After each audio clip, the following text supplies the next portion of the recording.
Darling, why don't you come to bed now? It's kind of you to work so hard to help your people, but I'm starting to worry about your health. Oh, Arya, I'd much rather you concern yourself with your own health. Our treasure's on the way, so let's take good care of it.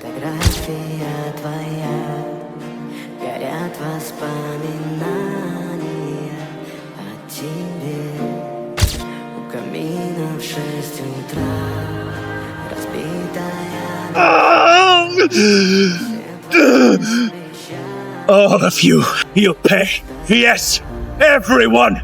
I swear, you will pay!